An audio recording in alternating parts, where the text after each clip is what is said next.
광주에서 일면식도 없는 여고생을 흉기로 살해한 20대 남성의 신상 정보가 공개됐습니다. 23살 장윤기인데요.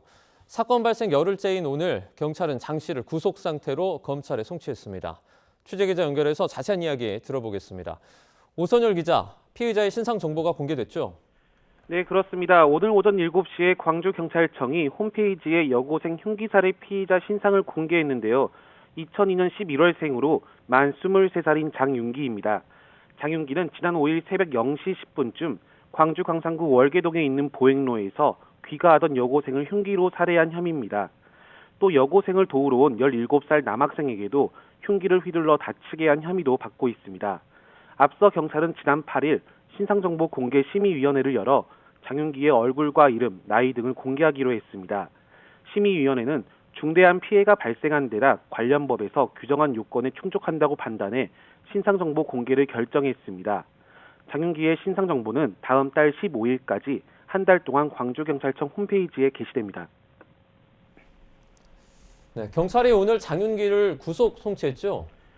네, 오전 7시 45분쯤 피의자 장윤기가 검찰에 구속 송치됐습니다. 광주 서부경찰서 유치장에 입관됐던 장 씨가 호송차에 올라타서 이동하는 모습이었습니다. 지난 7일 구속 전 피의자 신문을 받기 위해 모자와 마스크로 얼굴을 가렸는데요. 이미 신상이 공개된 만큼 오늘 구속 송치는 얼굴을 가리지 않은 채 이루어졌습니다. 장윤기는 범행 전 흉기를 구매해 대상을 물색하고 범행을 저지른 뒤에는 피 묻은 옷을 세탁하기도 했는데요. 취재진의 질문에 장윤기는 죄송하다면서도 범행 동기와 계획 범죄 여부를 묻는 말에는 입을 다물었습니다. 오늘 경찰이 수사 결과를 발표했는데 계획 범행으로 결론 지었다고요? 네, 그렇습니다. 경찰은 장윤기를 살인과 살인 미수 혐의로 송치했는데요. 범행 전 아르바이트 동료를 살해할 목적으로 흉기를 준비한 정황을 포착하고 살인 예비 혐의도 추가로 적용했습니다. 조사 결과 장 씨는 범행 이틀 전 동료 여성 A 씨에게 교제 요구를 거절당하고 흉기 2점을 구매해 찾아갔지만 스토킹 가해자로 신고당한 것으로 파악됐습니다. 이후 자신의 휴대전화를 버리고 흉기를 소지한 채로 A 씨의 주거지와 직장 일대를 배회했는데요.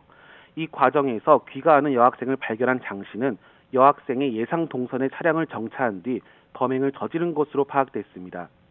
장 씨는 체포 당시 포장을 뜯지 않은 흉기 한 점도 소지하고 있었는데 A 씨를 살해하기 위해 남겨뒀던 것으로 조사됐습니다. 경찰은 수사 결과 브리핑을 통해 장 씨가 범행 대상과 장소를 선택하고 범행 후 은폐 행위까지 확인됐다며 계획성과 목적성이 개입된 강력 범죄라고 밝혔는데요. 경찰은 장윤기에 대한 성폭력 처벌법 위반과 스토킹 혐의에 대해서도 추가 수사를 이어가고 있습니다.